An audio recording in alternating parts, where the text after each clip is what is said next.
we kindly take our seats?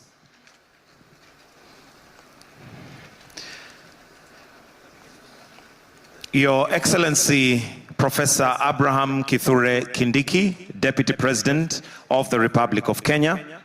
Your Excellency, John F. Kerry, founder of our Oceans Conference and former U.S. Secretary of State, the Cabinet Secretary for Mining, Blue Economy and Maritime Affairs, Honorable Ali Hassan Joho, all Cabinet Secretaries present, all governors present, led by Honorable Abdul Samad Sharif Nasir, our host governor in Mombasa, members of Parliament, principal secretaries, led by Ms. Betsy Muthoni Njage, PS, State Department of Blue Economy and Fisheries, Your Excellency special envoys who have graced this occasion, representing various countries, Your Excellency ambassadors, high commissioners, leaders of delegation, captains of industry, stakeholders, and all invited guests.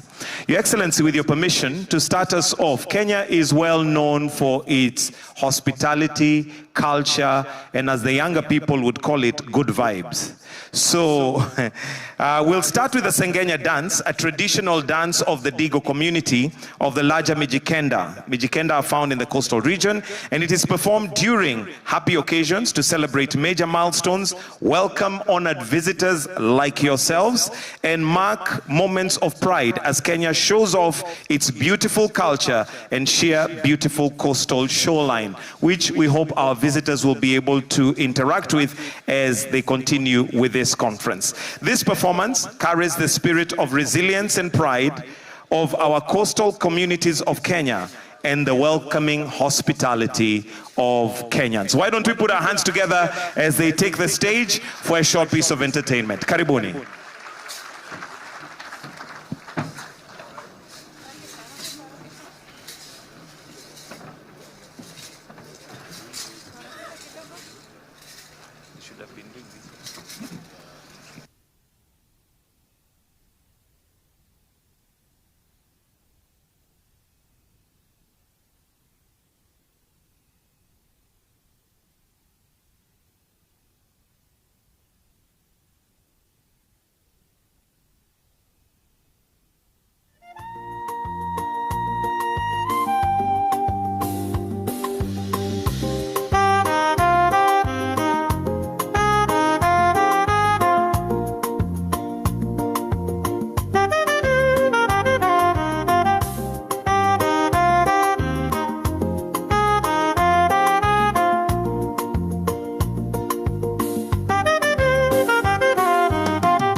Yeah.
A wonderful round of applause for our dancers. Your Excellency, the Deputy President, I noticed that John Kerry couldn't keep still. For a minute, I thought he was going to jump on stage. He seems to be getting into the good vibes of Kenya. Wonderful. Another round of applause for our wonderful team there. Thank you so much. Your Excellency, sir, with your permission, allow me to now invite Madam Betsy Modhoni Njagi, the PS State Department for Blue Economy and Fisheries, to just make some very brief welcoming remarks. I request that we encourage her with a clap as she comes to take her position. Welcome, Madam Betsy, for your remarks.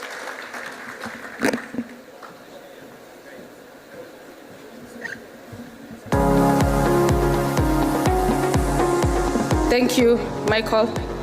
Your Excellency, Honorable Professor Kithure Kindiki, the Deputy President of the Republic of Kenya, Honorable Cabinet Secretaries, Excellencies present, Governors, Honorable Ministers, Members of Parliament, Special Envoys, Captains of Industry, Development Partners, distinguished ladies and gentlemen.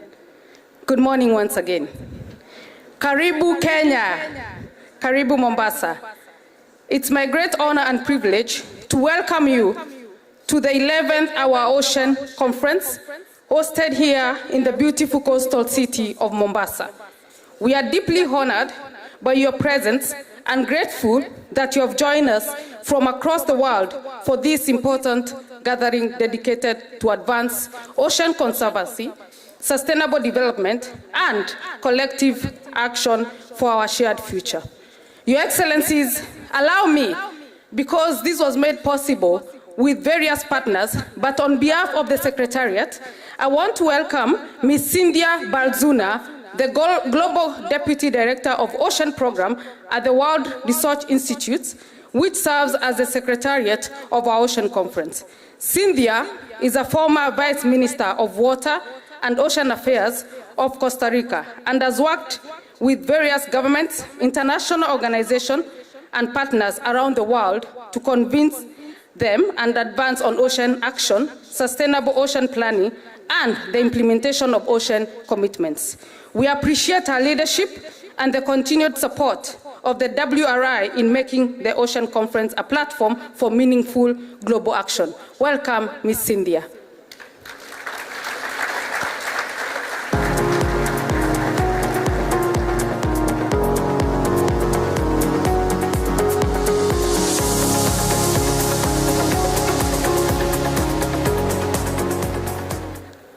Waheshimiwa wageni na washiriki wote, hamjambo. Excellencies, honorable ministers, distinguished delegates, partners, and colleagues, good morning and thank you for being here. It is an honor to address you as we open the 11th Our Ocean Conference, hosted here in Kenya, the first Our Ocean Conference in African soil. On behalf of the World Resources Institute, it is our greatest joy to work alongside with the government of Kenya, and we would like to express our deepest appreciation for the government of Kenya for its leadership, partnership, and commitment in bringing the global ocean community together at this important moment. I would especially like to recognize Principal Secretary Betsy Nyangi and the entire Kenyan organizing team across government for their tireless work, dedication, and partnership throughout our journey. Over many months, we have worked side by side with the Secretariat to transform ambition and bring to our Ocean Conference. The opening ceremony today is to celebrate all of the commitments made, and that will be, of course, shared in a few days. The strength of this conference is a reflection of the leadership and commitment. Since 2014, our Ocean Conference, when our Ocean Conference was mobilized, almost 3,000 commitments valued at $170 billion in pledge finance. This is no small number, this is no small commitment from everyone here in this room. But more importantly, the new pledges is actually the delivery of the commitments. That is what makes a difference for marine ecosystems and coastal communities. Last year alone, the Secretary released the first ever comprehensive report of implementation of OOC commitments, finding that nearly 80% of these commitments submitted through this conference are either complete or in progress.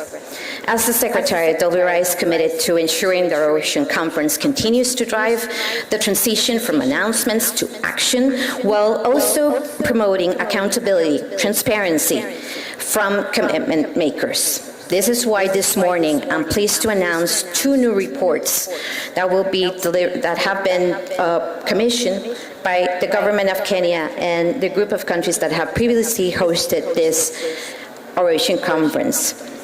The first is a new progress report update assessing the implementation of commitments across our OOC agenda from 2025 to 2026. I would particularly like to recognize Alex Lee Emery and Megan Cuddy, who authored the Global Progress Update and also co-authored the African Assessment.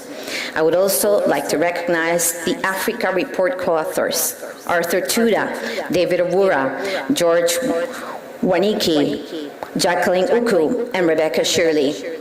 Over the past year, 285 new commitments were made. 174 existing commitments began to be delivered, and 70 commitments were completed. These commitments amount an additional $2.7 billion delivered through our Ocean Conference mechanism.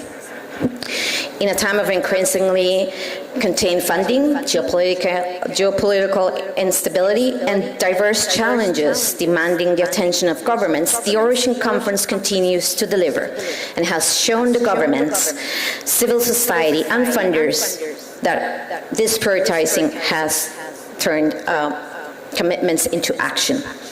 I am also pleased to announce that our first report focuses on a specific, this is the first time we do a specific geography, a regional assessment for Africa.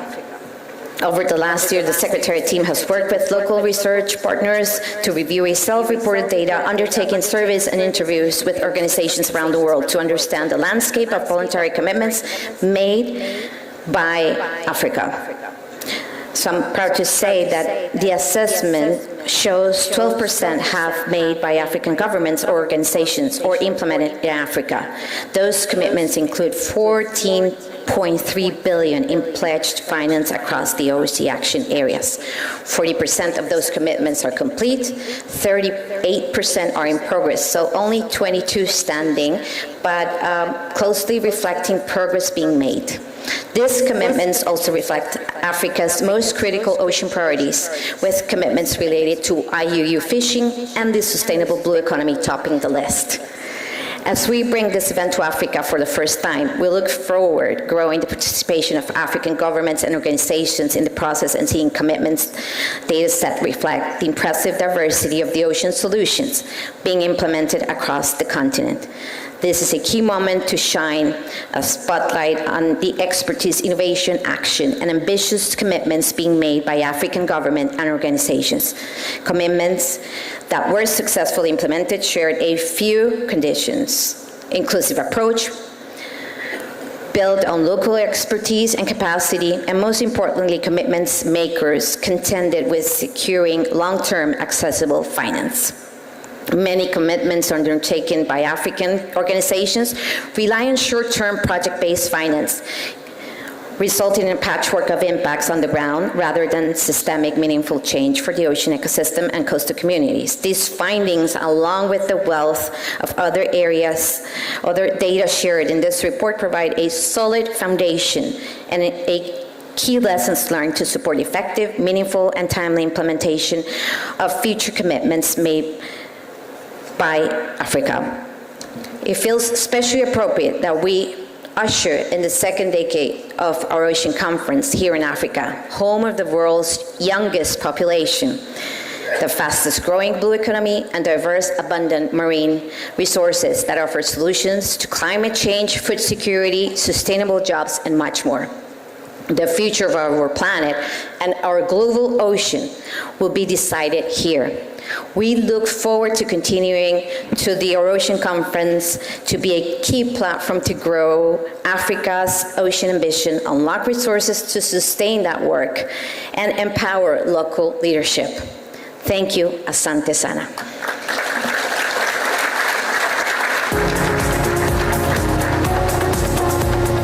Thank you, Ms. Cynthia. Your Excellencies, today we are also honored to have our ocean advocate, ocean ambassador, and Hollywood actress, Ms. Kate Walsh. Through her passionate advocacy for ocean conservation and sustainable fisheries, Kate has helped bring global attention to the critical importance of protecting our oceans and supporting the communities whose livelihoods depend on them. We are grateful for her to participate and support this important gathering. Ms. Kate Walsh, kindly, with your indulgence, kindly come and say a word to the people of Kenya.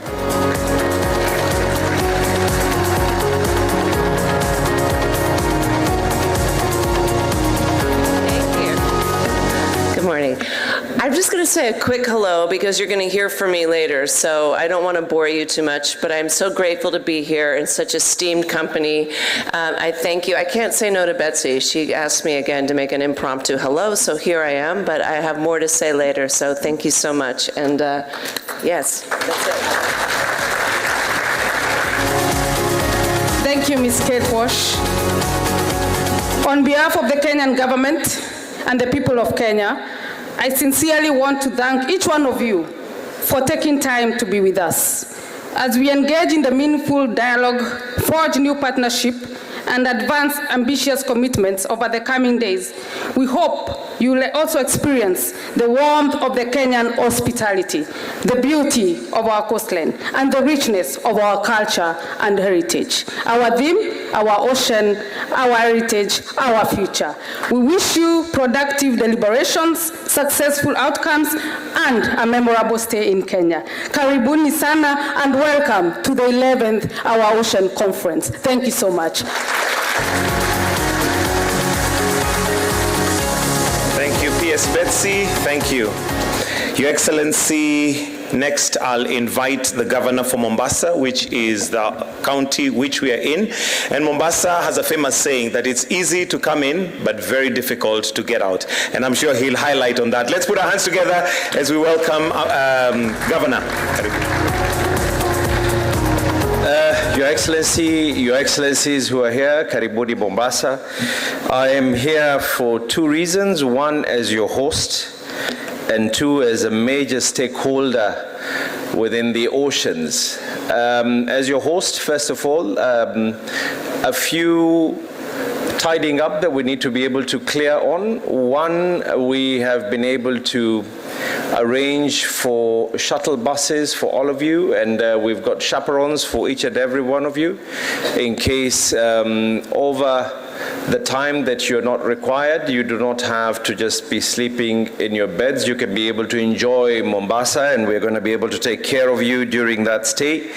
Two, there is a certain piece of legislation I know me and the Deputy President have not yet been able to agree in IBEC, and we have one simple law that Mombasa wants to be able to put into place, and that is to ensure that when you come to Mombasa, please make sure you finish all your money in Mombasa. It's something we take pretty seriously here. I am also here to be able to recognize the other leaders who are here. We've got Otichelo Wilberforce, the governor of Vihiga, the governor of Lamu, Isa Timami, Governor Mngaro from Kilifi, Governor Godana from Tana River, and my brother, Governor Modime from Taita.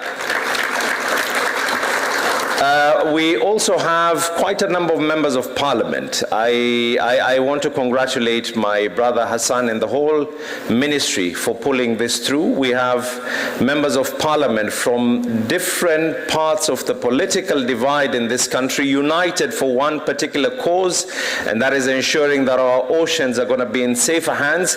Maybe just by a wave of hands, the members of parliament.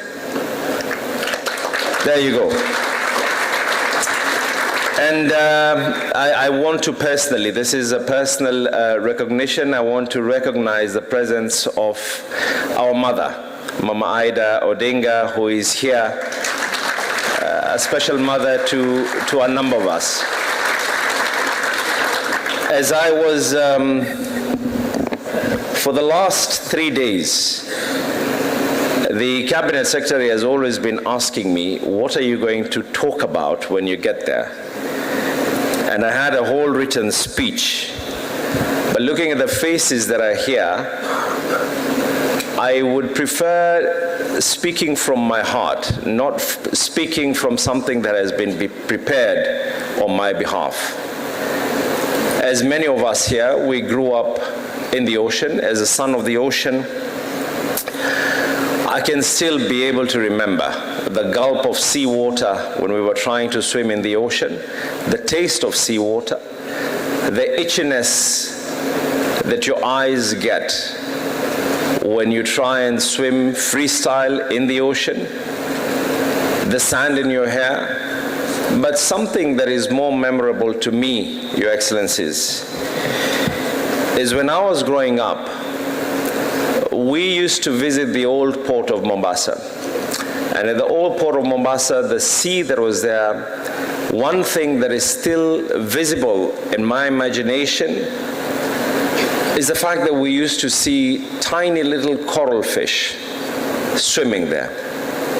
Over the years, my children have never been able to see that.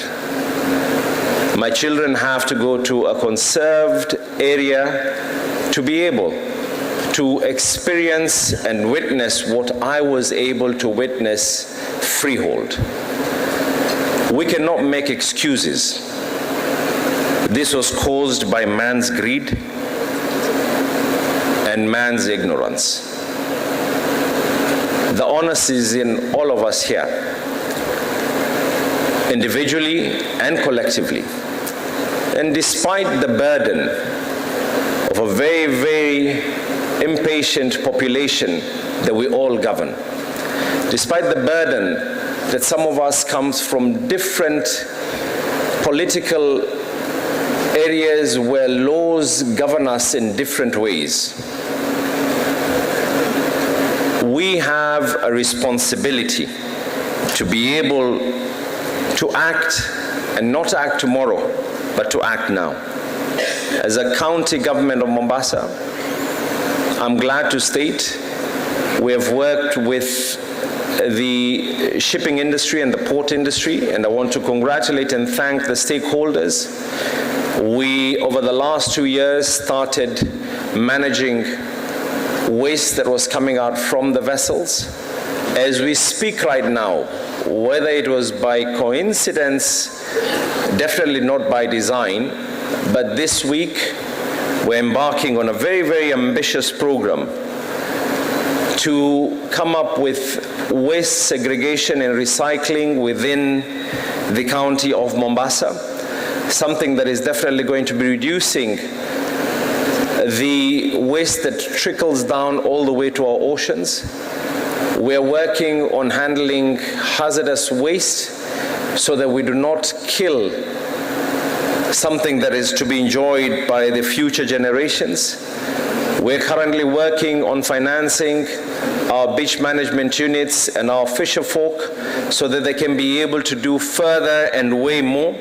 I want to give a special thank you to His Excellency the President, who on his recent trip to Mombasa did make a pledge that we're following up on, and his team have been able to be accommodative on a $3 million investment in Mombasa to handle the sewer treatment that are going to be installed very soon. Now, we are all intertwined. Mombasa is proof that we are actually all intertwined. The reason why a number of you feel welcome when you come to Mombasa is because of the culture of who we are. We have a hint of the presence of each and every one of you. From ancient times when the dhows used to be able to come in from India, from China, from Oman, and from all other parts of the world, we have our presence felt in your countries as your presence is felt right here. And we need to be able to work so that our children might not necessarily see the coral fish that we saw. But I hope that our grandchildren and our great-grandchildren will be able to experience what a number of us were able to experience. And with those very many words, I hope that this conversation is going to be positive. We are here to be able to support you. And in the words of many Kenyans,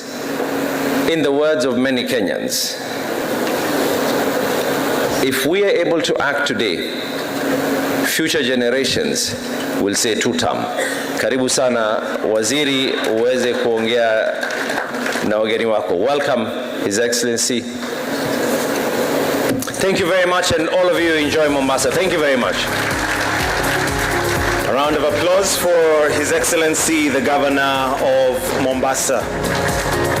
And as I'd mentioned earlier, for our visitors, you may need to learn a few terms. I'm sure you've had one from His Excellency, the Governor, being two-term. Another one that you might need to learn is ni fire, see fire. But you'll be taught as we go along. For now, Your Excellency, allow me to invite the founder of our Oceans Conference and the 68th U.S. Secretary of State, former Special Envoy, Presidential Envoy for Climate, that's for the U.S., His Excellency John F. Kerry. Why don't we put our hands together as we welcome him. Welcome, sir. Welcome.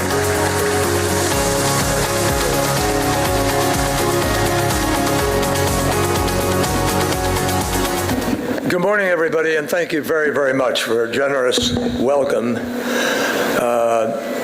Delighted to be here. Mr. Deputy President, we're delighted that you were able to make it, and we understand that the President is at the G7 where he's conducting important business, so we appreciate that very much. Distinguished friends, Cabinet Secretary Joe, Governor Nasser, I'm a child like you of the ocean. I know what you're talking about. And I particularly want to thank the World Resources Institute and Cynthia Barzuna, who you heard from a moment ago, who's been stewarding this process so that we truly know what people are doing or not doing. And I think it's important. Now, I want you to know I'm scared stiff because somehow in the process of these last few years, I turned 80, and I don't know how that happened. I have no clue. I don't know how it happened, but what I'm doing now is not only trying to save the ocean, I'm trying to prove to people that 80 is the new 55. So stay with me, okay? I want to thank the government of Kenya profoundly for creating this event, which is the first ever Oceans Conference on African soil, as you heard earlier. And it's not because Kenya is arriving late to this challenge. In fact, Africa is helping to lead it, as you'll hear in a moment. 14 years ago, when we launched the Our Ocean Conference with President Obama, and I was Secretary of State, I said something that, and I don't quote myself, but I said something that I think is important for all of us to focus on. And that is, and it's as true today as it was 14 years ago, we can't have a healthy planet unless you have a healthy ocean. It is linked inextricably together.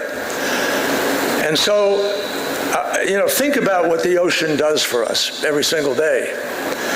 The ocean produces roughly half the oxygen that we breathe. It feeds more than 3 billion people.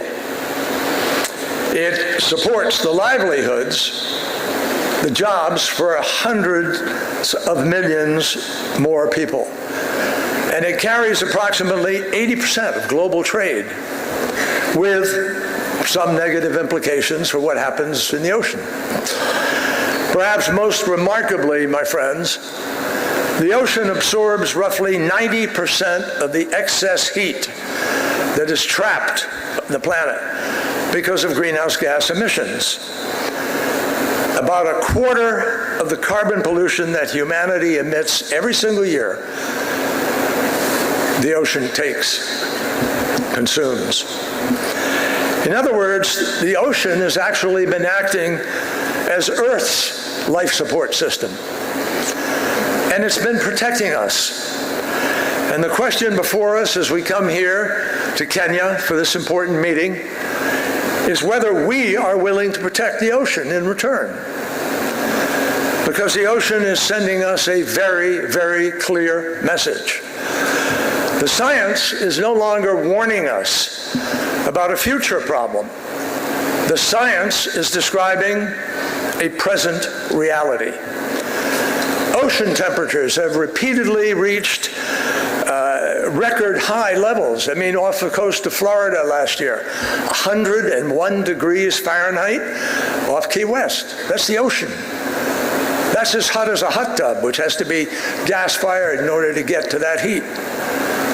More than 1/3 of the world's fish stocks are harvested at biologically unsustainable levels. And scientists now estimate that roughly half the world's coral reefs are already lost or severely degraded. The vast majority of the remaining reefs could be at risk between the lifespan now of today's young people. And Africa has more young people than any other place. If we don't sort of take note of this, I don't have a bad metaphor, but putting your head in the sand and pretending it's not happening is not a solution. It's an invitation for disaster. And we see insurance companies pulling out now in various places in America. They won't insure homes that are by the sea because of sea level rise and the increased intensity of the storms.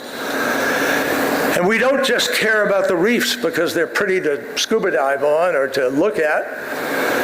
We care because the reefs are essential spawning grounds, important to the life cycle of everything in the ocean. We also care that millions of tons of plastic, you saw it a few minutes ago on one of the photos here, millions of tons of plastic enter the ocean every single year, and it breaks down into microplastics. And almost every human being on the planet is taking microplastics into our bodies. Now, I can't prove it, but you might ask yourself the question of why there's so much more pancreatic cancer. Why is there so much more lung cancer and so forth? So we also care because millions of tons of that plastic is trapped in various parts of the ocean where it has no way to get out unless we take it out. The climate crisis is not only warming the ocean, it's changing its own chemistry more than it has been changed in millions of years. And it is we human beings who are either making the choice or choosing not to make a choice. That is what is creating this crisis. None of this is happening in theory anymore. When I started working on this issue, Al Gore and I were young senators, our first term, in 1985, and Reagan was president. And we became involved because Jim Hansen, a NASA scientist, testified to us, this is happening. That was in 1986, 85. We all went to Rio. We went to various parts of the world, Kyoto, you name it, to negotiate. But too many people still push back and fight and throw money to the wrong side of this challenge.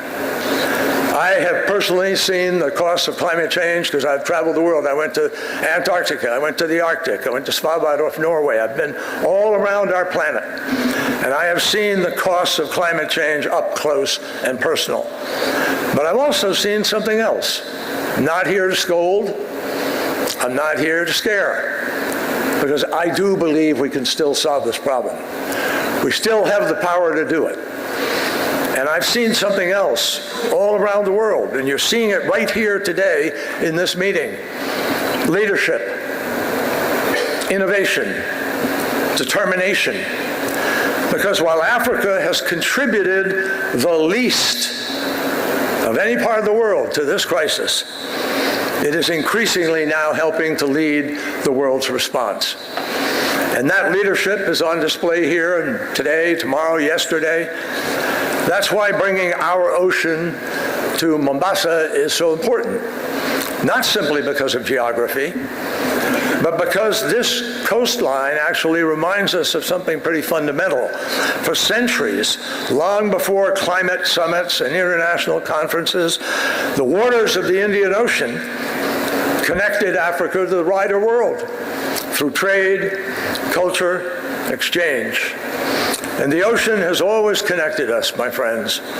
The great poets of everybody's nation have always touched on the power of the ocean. The challenge before us is not a lack of knowledge. We know exactly what is happening. The challenge is whether political will can finally catch up with the science. Because every major issue governments are wrestling with today actually has an ocean dimension. Energy security, food security, economic growth, trade, national security, climate stability. And the ocean is not on the sidelines of the world's biggest challenges. It's at the center of them. And that's what makes these meetings exciting, the energy, the dynamic that you bring to the table. And as we look forward to COP31, one lesson really should be clear. The ocean can no longer be an afterthought in climate policy, and it has been. For decades, it has quietly absorbed our heat and our carbon. And I had the privilege of leading our negotiating team in Paris, in Glasgow, in Sharm el-Sheikh, and finally in Dubai. And we made the most bold statement of all in Dubai. We must transition away from fossil fuel so as to achieve the other things we need to achieve. That choice, my friends, must be reflected in the choices we offer our people, no matter what country you come from. The ocean can no longer be an afterthought. Now it must become central to our climate solutions. And that includes protecting and restoring blue carbon ecosystems, such as mangroves, seagrasses, coastal wetlands. These ecosystems can store several times more carbon per hectare than many terrestrial forests, while also protecting coastlines, sustaining fisheries, and strengthening local economies. So here's what I think the challenge is you meet today and tomorrow and try to, by the way, as you lay out very specific things that each of you have chosen to do with real money on the table and real effort. First, we must make 30 by 30 real. Protecting 30% of the world's ocean by 2030 is not a slogan. It requires new marine protected areas, and the resources necessary to enforce them. It doesn't do any good just to stand up and say, well, we're creating a marine protected area here, but you don't protect it. In too many parts of the world, right now we're at about 3% of the world's announced marine protected areas are actually fully protected. About 10% we have covered in some way, which is great. It's a step forward. We made progress when we set aside the Ross Sea, and now we're working on the next steps.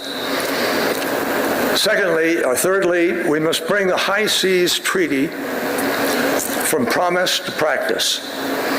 And the agreement represents one of the most important advances in ocean governance in a generation. Now governments must ratify it, and about 90 have, so it's in effect, but everybody needs to join in implementing it.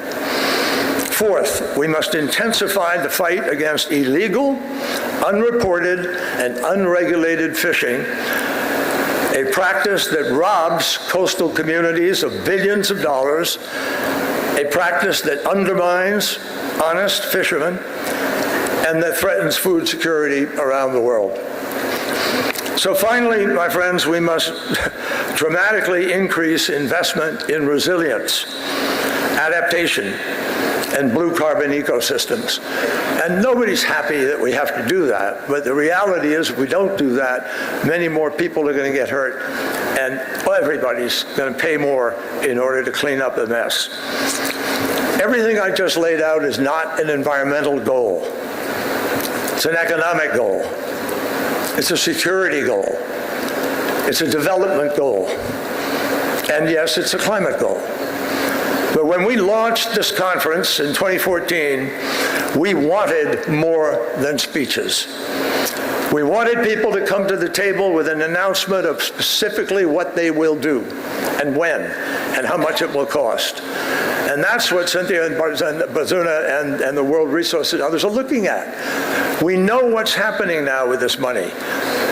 Some of this has gone to financial aid, some of it to programmatic assistance, some of it through businesses, philanthropies, scientists, civil society, have all initiated thousands of commitments, folks. 41% of these commitments have been completed.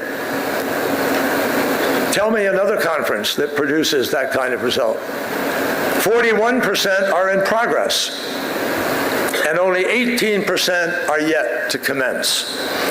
What's important is that we are tracking, the Secretariat is watching, helping, not punitively, but trying to reach out and help you be able to reach the goal and achieve what we want to achieve. So no one came to Mombasa to take a victory lap. The ocean continues to absorb roughly 90% of the excess heat that is generated by global climate change. It continues to feed more than 3 billion people. It continues to carry approximately 80% of all the trade, as I said. The question is whether we humans who present the problems that it faces are going to do the things that we need to do to win this challenge. So let this conference be remembered, not simply as the first Our Ocean conference held in Africa. Let it be remembered as the conference that moved the world from commitments to implementation.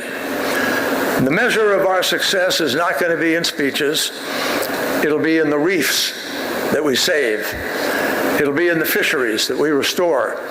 It'll be in the mangroves that we protect or plant, the marine protected areas we establish and enforce.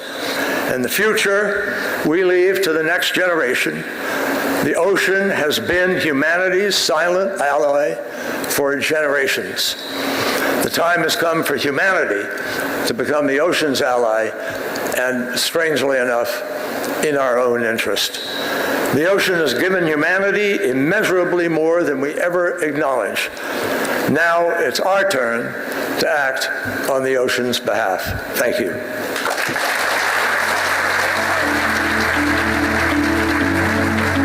Thank you, Your Excellency John F. Kerry, for highlighting the weight of this conference and also what needs to be achieved, and I'm sure it's going to be achieved. Your Excellency, the Deputy President, allow me to now invite the Cabinet Secretary for Mining, Blue Economy and Maritime Affairs, Honorable Ali Hassan Joho. A clap for him, please. Welcome, Waziri.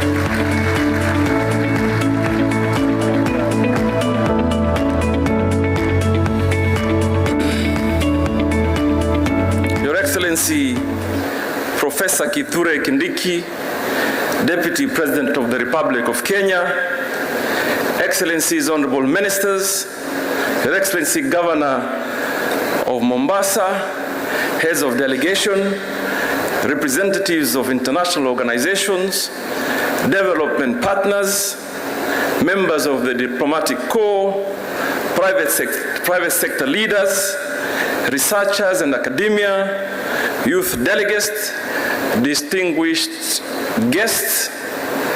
We in Kenya believe strongly on what our elders tell us. When an elder speaks, there is normally no debate, no argument. So by the new definition of age grouping from Secretary John Kerry, that the 80s are in the 50s, then I'm speaking to you as a teenager. Allow me, Your Excellency, to recognize my three colleagues, the Minister for Defense, Soipan Tuya, the Minister for Sports, Salim Mvurya, the Minister for East Africa Community, Beatrice School, and finally, my mother, Her Excellency, Dr. Aida Odinga. Excellencies, I take this early opportunity to welcome you all to Kenya and sorry, Excellency. Also recognize my dear brother and colleague, Lee Kinyanjui, the Minister for Trade and Industrialization. Because there is rarely an opportunity like this, Your Excellency, allow me to breach protocol for 1 minute so that I can donate some of my time to my brother Lee to come and position Kenya on how we connect the ocean with trade, industrialization, and economic activities. Lee.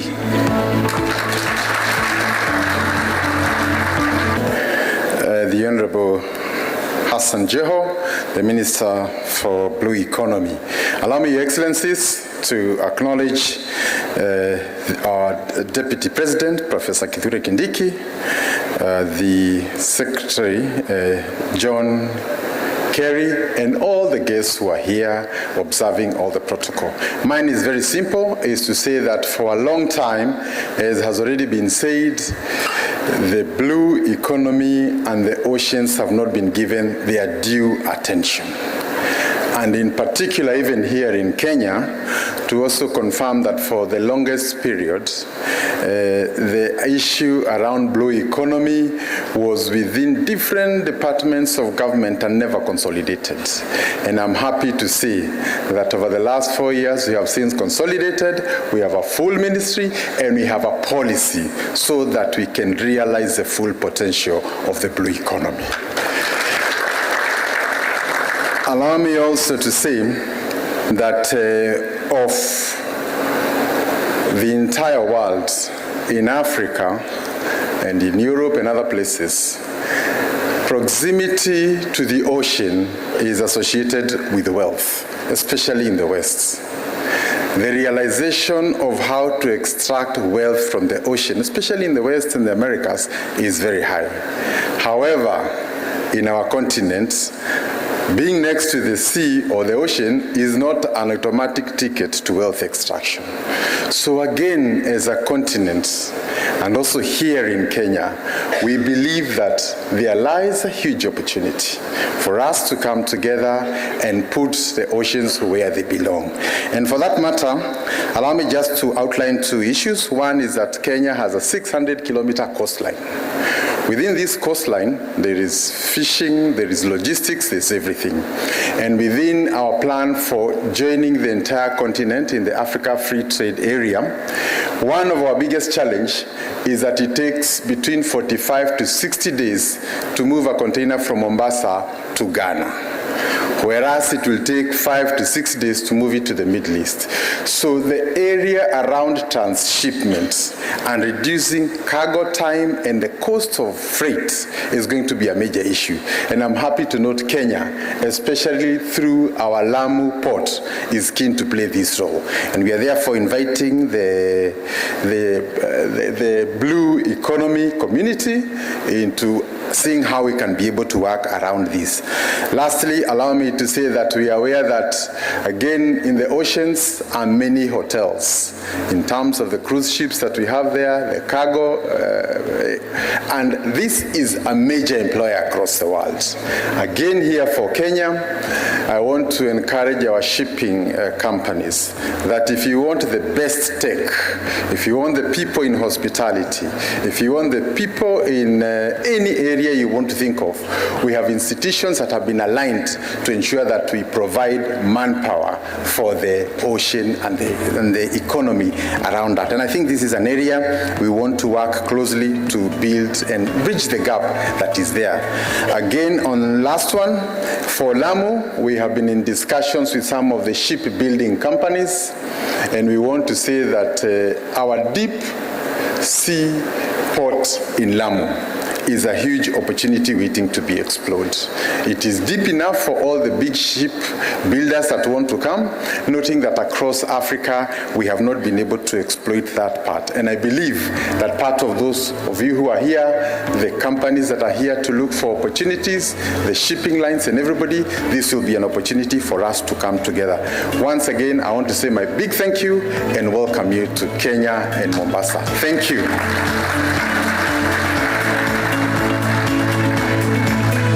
Excellencies, I take this opportunity to welcome you all to Kenya and to the historic coastal city of Mombasa for the 11th Our Ocean Conference. We are deeply privileged to convene this global ocean community at such defining moment for our planet and our shared future. I extend our sincere appreciation to all our delegates, partners, institutions, and stakeholders who have joined us for this important global gathering. Ladies and gentlemen, we meet under the timely and powerful theme, our ocean, our heritage, our future. This theme reminds us that the ocean is not only a shared natural resource, but also a shared responsibility. Having been born and raised along Kenya's coastline, I have personally witnessed the profound connection between coastal communities and the ocean.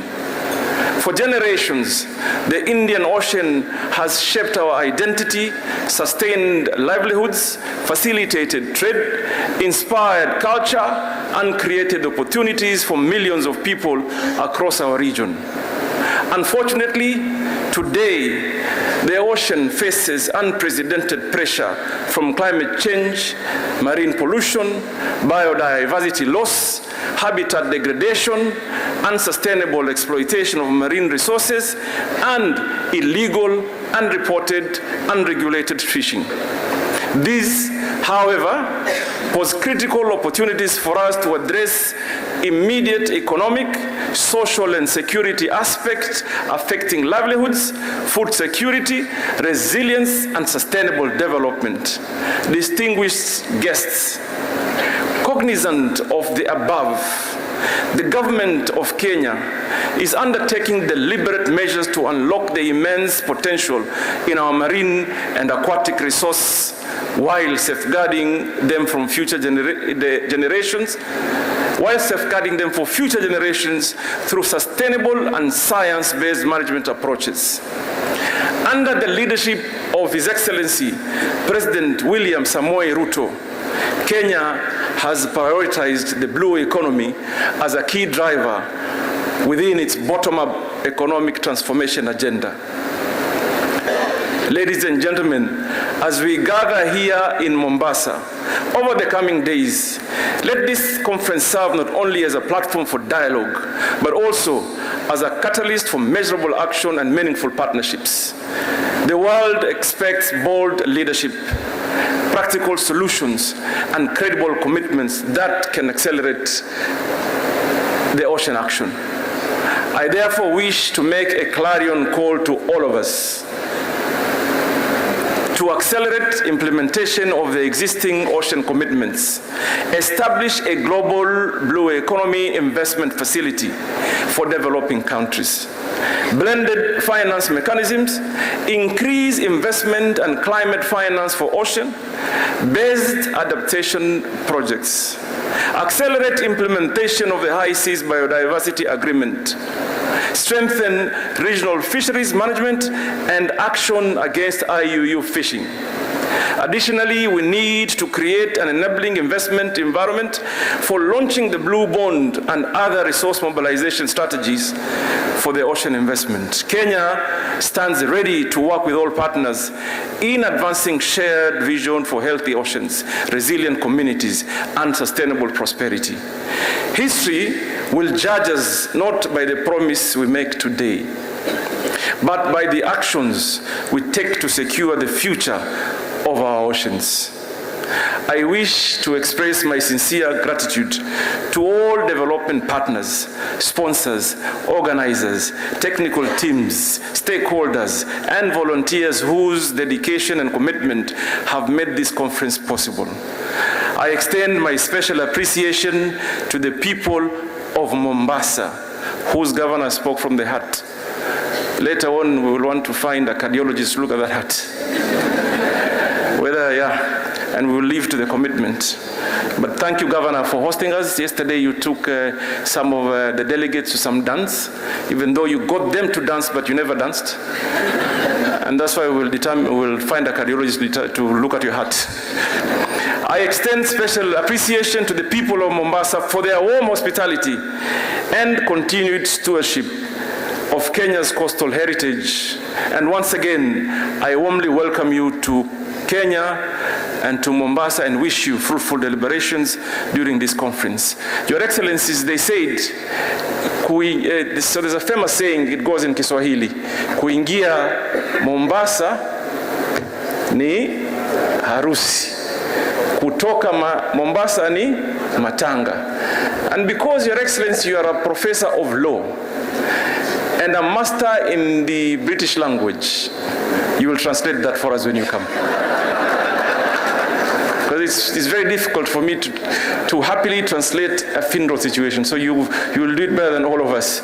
Allow me now to request that we be upstanding as we welcome His Excellency Professor Kithure Kindiki to make some remarks.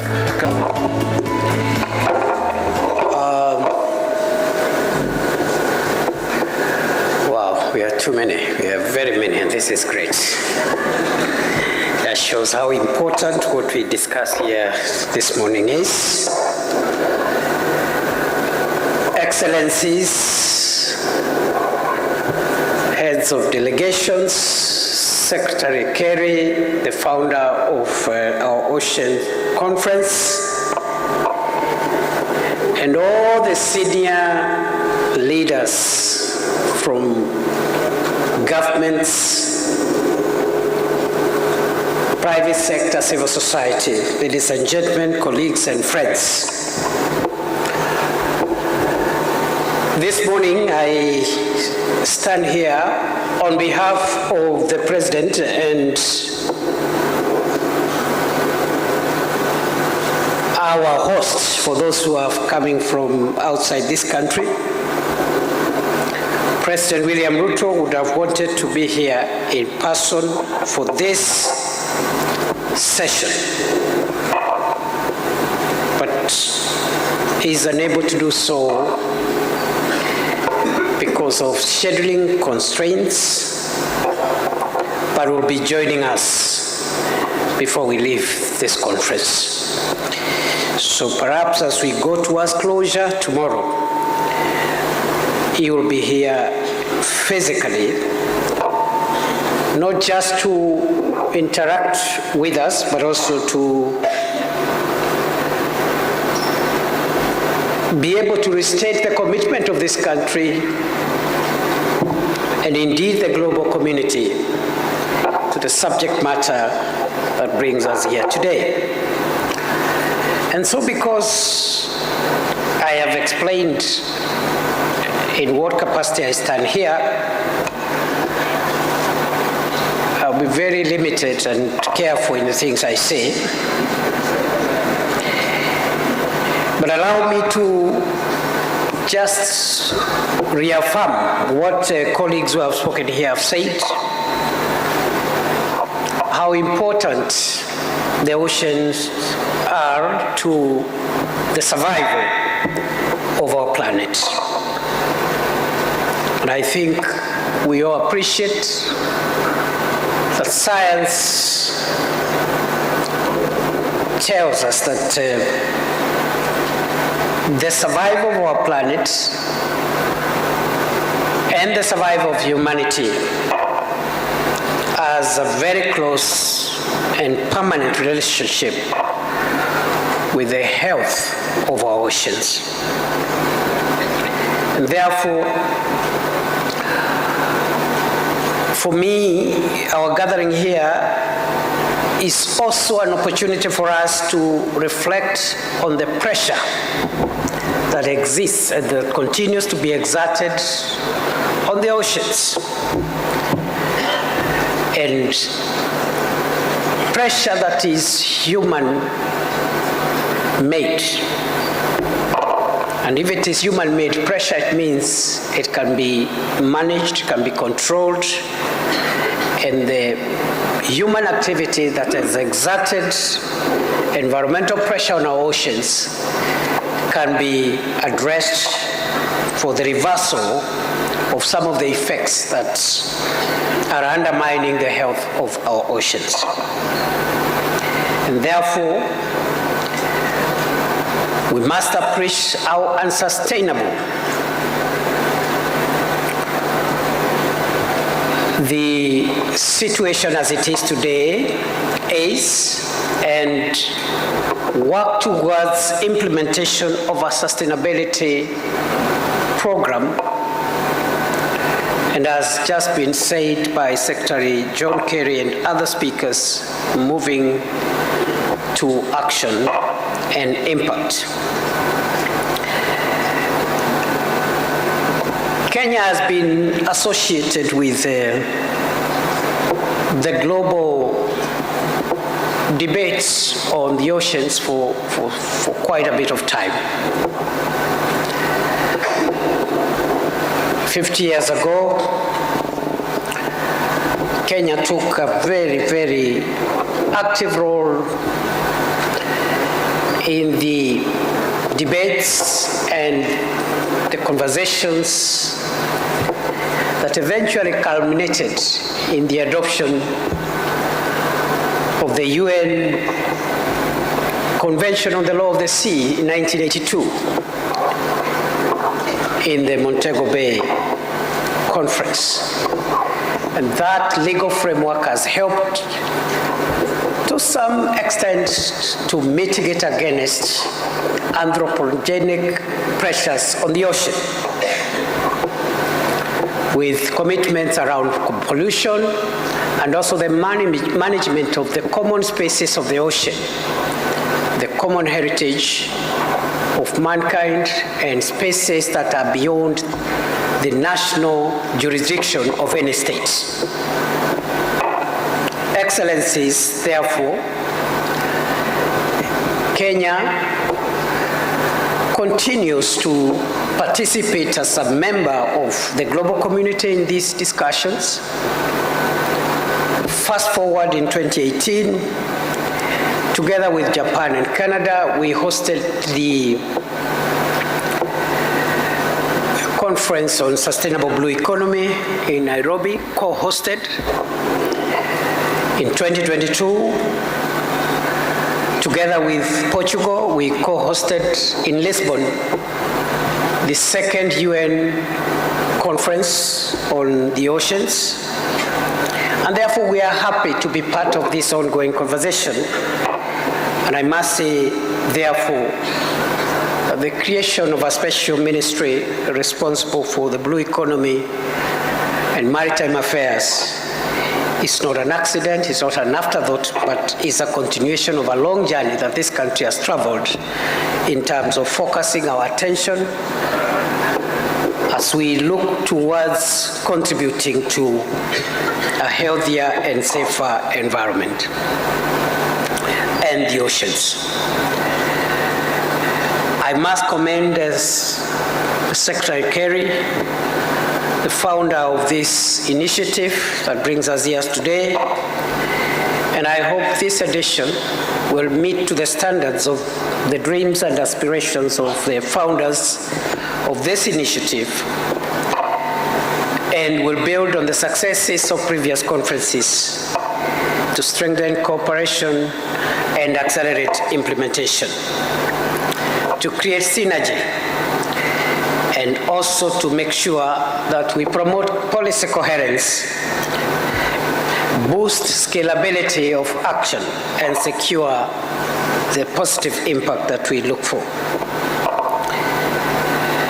It has been said that we need to take care of our marine biodiversity and also manage the effects of climate change and protect sensitive marine ecosystems. But I don't think it is my space to speak about that because I know there are enough scientists and enough professionals in this field who can state this matter a little clearer. Allow me to say that in terms of situating what our obligation as this generation is on this subject matter,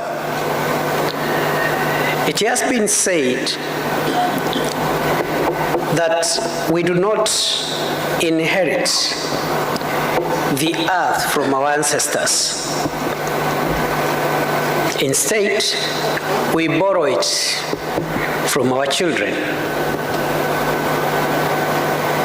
What this means, friends, is that we have an obligation as the current generation to return the ocean to our children cleaner, richer, and more resilient than we found it. That is how profound our obligation is. And ladies and gentlemen, I started by situating the context, which was that President Ruto would have wanted to physically open this conference because of its importance and its place, not just for Kenya, for this region, but also for the world. But again, it was not possible. Therefore, President Ruto, as a message for this session, even as we wait for him to come and join us physically before the end of this conference. Allow me, therefore, ladies and gentlemen, to leave it there for now and then request that we listen for 5 minutes the message of His Excellency President William Samoei Ruto, President of the Republic of Kenya, on occasion of this official opening of the 11th Oceans Conference and the high-level session that will be following immediately after this. Wapi makofi ya rais? Oh, sorry, I spoke in Swahili. I just said, Excellencies, let us listen to His Excellency the President. Thank you very much. I was not trying to interpret the Minister Joho's proverb, and you cannot delegate upwards, Minister. So if you have to delegate your responsibility, it has to be to maybe to the next person. Am I right? Please. Where is the video? Excellencies, distinguished delegates, investors, partners, and friends of the ocean. Hamjambo. Karibuni Kenya. Karibuni Mombasa. It is my honor to welcome you to the 11th Our Oceans Conference, the first ever held on African soil. Our theme is simple yet profound. Our ocean, our heritage, our future. For Kenya, the ocean is not a distant blue line on a map. It is who we are. Picture the shores of Mombasa before dawn. A fisherman pushes his boat into the tide. A trader traces routes her grandfather once sailed. A business owner inland depends on goods arriving through the port of Mombasa. A taxi driver hundreds of kilometers away relies on fuel that lands there. Different lives, different journeys, all connected by the ocean. Their stories remind us of a simple truth. The ocean is not only the livelihood of those who live beside it, it shapes the lives of millions who may never see it. Every container lifted at the port of Mombasa supports livelihoods in Nairobi, Kisumu, Kampala, Kigali, and beyond. As the gateway to landlocked nations across East and Central Africa, it connects millions of people to trade, opportunity, and growth. Our ocean powers industries, feeds families, protects our shores, and helps safeguard the planet. This is our shared inheritance. Yet today, that inheritance is under strain from warming seas, plastic pollution, illegal fishing, and the silent disappearance of life beneath the waves. Kenya is already at work. We are restoring mangroves, cleaning our waters, reforming fisheries, and strengthening ocean governance. We are opening the door to blue finance, science and innovation, so that conservation creates opportunity. To our partners, I have 3 requests. First, help us protect 30% of the ocean by 2030 with the financing, technology, and enforcement that meaningful protection demands. Second, invest in us. Bring capital that builds industries, dignifies work, and restores the ecosystems on which prosperity depends. Third, stand with us against illegal, unreported, and unregulated fishing, the theft that robs coastal communities, undermines legitimate enterprise, and threatens maritime security. We must also be honest about financing. The ocean cannot be protected on promises alone. Africa cannot be asked to shoulder the greatest burden of protecting what sustains the entire world. There is no better place for this gathering than Mombasa, a city that has connected peoples, cultures, and commerce across the Indian Ocean for more than 1,000 years. So let this conference inspire more than dialogue. Let it deliver new partnerships, new investment, real protection, and measurable action. When future generations ask what we did at this moment, let us be able to say we chose action over delay, partnership over division, and stewardship over neglect. The measure of our success will not be in what we say this week. It will be what we build together after we leave. Let us seize this moment. Asante sana. Karibu Kenya.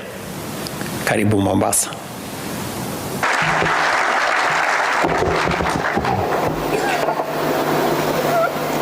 With the President having sent us his message, it is now my singular honor on his behalf once more to welcome all of you who have come from outside Kenya and to declare the 11th Ocean Conference officially open. Thank you.